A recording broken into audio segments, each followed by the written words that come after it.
Hello friends, welcome to my channel. இன்றைக்கி நம்ம ஹெல்த்தியான மார்னிங் பிரேக்ஃபாஸ்ட்டு தான் பார்க்க போகிறோம். இதை ஈவினிங் ஸ்நாக்ஸாக கூட செய்யலாம். இந்த பிரேக்ஃபாஸ்ட்டை 10லேருந்து 15 நிமிஷத்துக்குள்ளே நம்ம செஞ்சு முடிச்சிடலாம். சாப்பிட்றதுக்கு நல்லா சாஃப்டாக சூப்பராக இருக்கும். இன்ஸ்டண்ட்டாக கடையில் கிடைக்கிற புட்டு பொடியை வச்சு தான் இந்த ரெசிபியை நம்ம செஞ்சுருக்கோம். இந்த மாதிரி செஞ்சு கொடுத்தீங்கன்னா குட்டீஸ்லேருந்து பெரியவங்க வரைக்கும் விரும்பி சாப்பிடுவாங்க. நம்ம சேனலில் விதவிதமான புட்டு ரெசிபிஸ் நிறையவே போட்டிருக்கோம். மறக்காமல் ப்ளேலிஸ்ட்டில் போய் செக் பண்ணி பாருங்கள். இந்த சூப்பரான ஹெல்த்தியான பிரேக்ஃபாஸ்ட்டை எப்படி செய்யுதுன்னு பார்க்கலாமா? வாங்க. அரை கப் புட்டு பொடி சேர்த்துக்குங்க. நமக்கு கடையிலலாம் இன்ஸ்டண்ட்டாக கிடைக்கும்ல, அதுதான். ரவையை விட கொஞ்சம் நைஸாக இருக்கும். புட்டு மாவுக்கு பதிலாக அரிசி மாவெல்லாம் சேர்த்தக்கூடாது. இதில் ஒரு பிஞ்ச் உப்பு சேர்த்துக்குங்க. ரொம்ப அதிகமாக சேர்க்க வேணாம். இப்போ இதை நல்லா மிக்ஸ் பண்ணி விடுங்க. இதில் சூடான பால் 3/4 கப் சேர்த்துக்குங்க.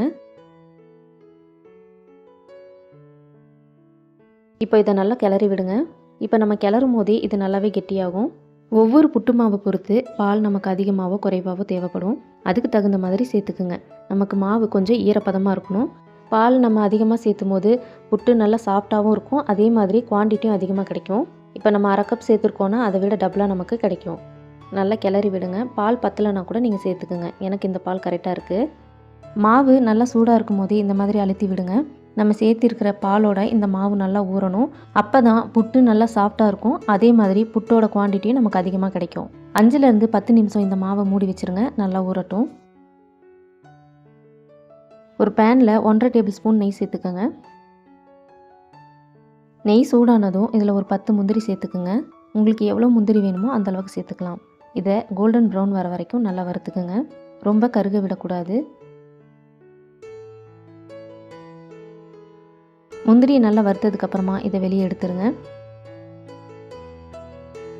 இதில் பொடியாக கட் பண்ண தேங்காயை கொஞ்சமாக சேர்த்துக்குங்க. அதையும் நல்லா கோல்டன் ப்ரௌன் வர வரைக்கும் வறுத்துக்குங்க. இதில் நம்ம தேங்காய் துருவலும் சேர்த்த போகிறோம். அதனால் தேங்காய் பீஸை கொஞ்சமாக சேர்த்துக்குங்க. தேங்காயை நல்லா வறுத்ததுக்கப்புறமா அதையும் வெளியே எடுத்துருங்க. தேங்காய் வறுத்த நெய்யில் ஒரு மீடியம் சைஸ் பீட்ரூட்டை துருவி சேர்த்துக்குங்க. இது கூடவே ஒரு கேரட்டையும் துருவி சேர்த்துக்குங்க. ஒரு 2 நிமிஷம் மட்டும் நல்லா வதக்கி விடுங்க. இதை நம்ம திரும்பவும் வேக வைக்க போகிறோம். அதனால் ரொம்ப நேரம் வதக்க தேவையில்லை. 2 நிமிஷம் நல்லா வதக்குனதுக்கப்புறமா அடுப்பு ஆஃப் பண்ணிவிட்டு இதை அப்படியே வச்சுருங்க. இப்போ இந்த புட்டு மாவை கையை வச்சு நல்லா உடச்சி விடுங்க. கொஞ்சம் கூட கட்டிகள் இருக்கக்கூடாது. கையில் உடச்சி விட கஷ்டமாக இருந்தால் மிக்ஸி ஜாரில் சேர்த்துட்டு 1 நிமிஷத்துக்கு மட்டும் அரைச்சிக்கோங்க. ரொம்ப நேரம் அரைக்கக்கூடாது. வேலையும் சீக்கிரம் முடிஞ்சிடும். புட்டும் நமக்கு நல்லா சாஃப்டாக கிடைக்கும்.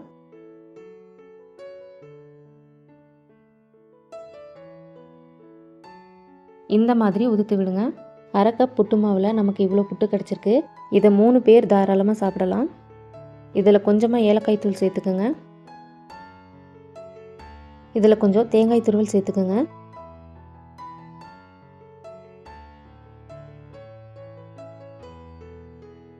இந்த மாதிரி கொஞ்சமாக தேங்காய் துருவல் எடுத்து வச்சுருங்க. இதை நம்ம கடைசியாக சேர்த்துக்கலாம். உங்களுக்கு எவ்வளவு இனிப்பு வேணுமோ அந்தளவுக்கு நாட்டு சர்க்கரை சேர்த்துக்குங்க.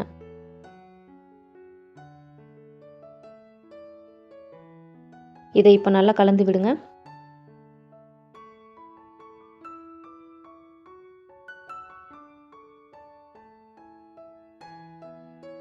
இனிப்பு செக் பண்ணிவிட்டு தேவைப்பட்டால் சேர்த்துக்குங்க. ஸ்டீமர் பிளேட் இருந்ததுன்னா அதில் துணி இல்லைனா வாழை இலையை வச்சுட்டு இந்த மாதிரி புட்டு மாவை சேர்த்துக்குங்க. இல்லைனா புட்டு மேக்கர் இருந்ததுன்னா அதில் கூட நீங்கள் சேர்த்து வேக வச்சுக்கலாம்.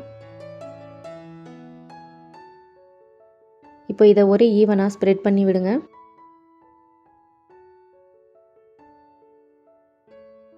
இப்போ நம்ம நெய்யில் வதக்கி வச்சுருந்த பீட்ரூட் கேரட்டை இந்த மாவுக்கு மேலே எல்லா இடத்துலையும் படுற மாதிரி போட்டு விடுங்க.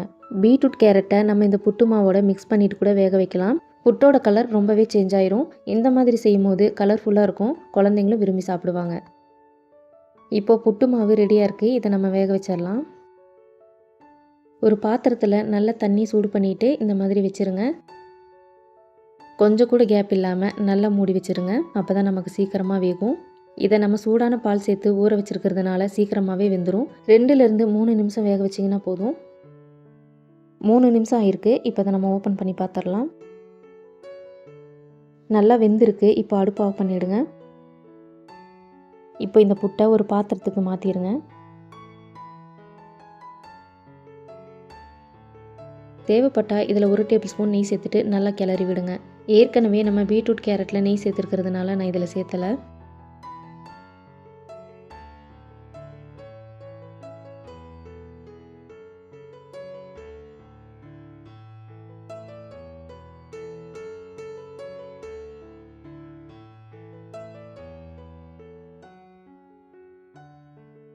எப்பவும் ஒரே மாதிரி பிரேக்ஃபாஸ்ட்டு செய்யாமல் இந்த மாதிரி வித்தியாசமாக செஞ்சு கொடுங்க. எல்லாருக்கும் ரொம்பவே பிடிக்கும். ஸ்கூலுக்கு போகிற டைமில் தான் குழந்தைங்களுக்கு சரியாக சாப்பிட முடியாது, அவசரமாக சாப்பிட்டுட்டு போகிற மாதிரி இருக்கும்.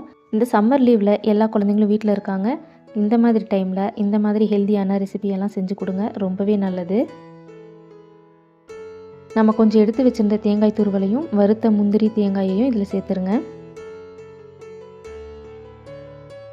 இந்த வெஜ் இனிப்பு புட்டு உங்களுக்கு பிடிச்சிருக்குன்னு நினைக்கிறேன். கண்டிப்பாக இந்த ரெசிபியை உங்கள் வீட்டில் நீங்கள் ட்ரை பண்ணி பாருங்கள். ட்ரை பண்ணி பார்த்துட்டு எப்படி இருக்குன்னு கமெண்ட்ஸில் சொல்லுங்கள். மறக்காமல் உங்கள் ஃப்ரெண்ட்ஸ் அண்ட் ஃபேமிலிக்கும் ஷேர் பண்ணிவிடுங்க. நம்ம சேனலை சப்ஸ்கிரைப் பண்ணாதவங்க சப்ஸ்கிரைப் பண்ணிக்கோங்க. பக்கத்தில் இருக்க பெல் ஐக்கானையும் கிளிக் பண்ணிவிடுங்க.